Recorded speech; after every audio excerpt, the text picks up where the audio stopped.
Di media sosial, kita sering kali melihat iklan layanan psikologi yang wah dan meyakinkan banget. Tapi, apakah semua iklan itu etis? Apakah psikolog boleh menakut-nakuti, melebih-lebihkan, bahkan sampai menulis gelar yang bahkan belum ia miliki? Di video ini kita akan melihat contoh iklan yang melanggar kode etik, dampaknya bagi klien, dan bagaimana seharusnya psikolog bertanggung jawab.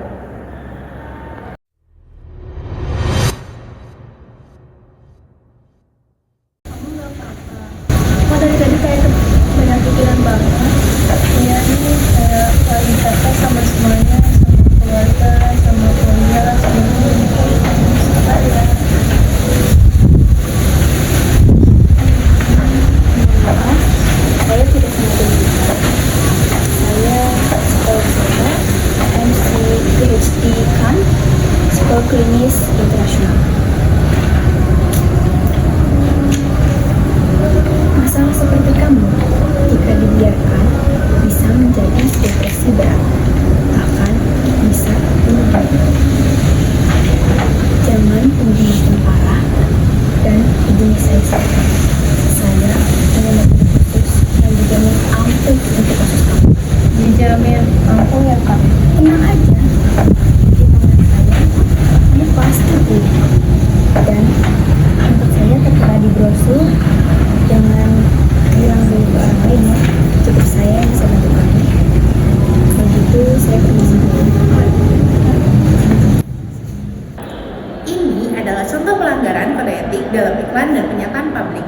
Psikolog A memanfaatkan kelemahan klien, menakut-nakuti, dan menjanjikan hasil yang tidak realistis. Guys, lihat deh iklan psikologi ini. Stres dapat membunuhmu. Banyak orang meninggal tiap hari karena stres, merasa tertekan lebih dari sekali seminggu. Jangan tunggu mati. Telepon saya sekarang di 0800. Kok serem banget ya kayak nakut-nakutin orang biar buru-buru datang konsultasi. Guys, lihat deh. Gua kan tadi habis dari seminar Yahya. Lihat deh, gelarnya panjang banget. Nah, ini PhD kan itu gelar belum lulus kan? Kok udah ditulis besar-besaran sih?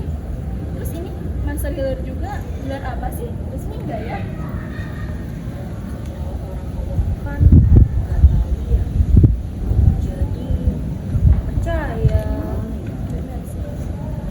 Menurut kode etik, psikolog hanya boleh menuliskan gelar yang sudah diperoleh dan relevan. Menambahkan gelar yang berlebihan atau belum selesai bisa menyesatkan masyarakat. Baik, tadi kita sudah melihat contoh iklan yang melanggar kode etik. Sekarang kita akan bahas apa saja sih prinsip iklan dan pernyataan publik yang etis dalam psikologi. Bersama sudah ada Kak Fitri yang akan membantu menjelaskan. Terima kasih.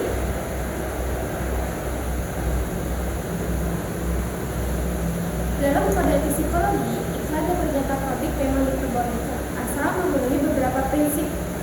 Berarti kalau ada psikolog yang bilang saya bisa menyembuhkan depresi dengan pasti, itu udah salah ya kak? Betul, psikolog tidak boleh menjanjikan hasil pasti. Yang dapat disampaikan adalah metode, pendekatan, dan kemungkinan manfaat. Kalau gelar PhD kan ditulis di iklan gimana kak? Itu juga tidak etis kalau digunakan untuk membangun kesan seolah-olah sudah dokter. Lebih baik fokus pada gelar yang sudah resmi. Ini contoh iklan psikolog yang bermasalah. Coba kita perbaiki bersama supaya sesuai dengan kode etik. Bagian membunuhmu dan dijamin sembuh 100% kayaknya harus dihapus ya kak.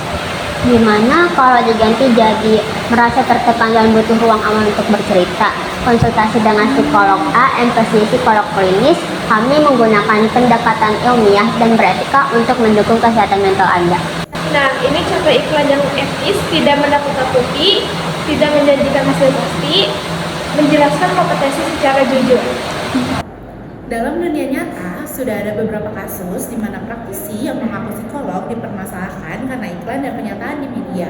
Ada yang mengiklankan dia berlebihan, ada yang praktik tanpa izin, ada juga yang memberi komentar kasus sensitif di media tanpa kompetisi yang tepat. Hal-hal seperti ini bukan hanya merugikan klien, tapi juga merusak kepercayaan masyarakat terhadap profesi psikolog. Sebagai calon psikolog, Sebagai calon ilmuwan psikologi, Sebagai bagian dari masyarakat, kita semua punya peran untuk menjaga Agar iklan dan pernyataan publik layanan psikologi tetap jujur, bertanggung jawab, dan tidak menyesatkan. Psikologi bukan hanya sekedar branding, tetapi amanah profesional. Iklannya etis berarti menghormati klien dan menjaga martabat profesi. Dan kalau kita pernah salah, penting untuk belajar dan memperbaiki praktik kita sesuai dengan kode etik. Mari bersama-sama beriklan dengan bijaksana, melayani dengan integritas. Iklan psikologi yang etis bermasyarakat yang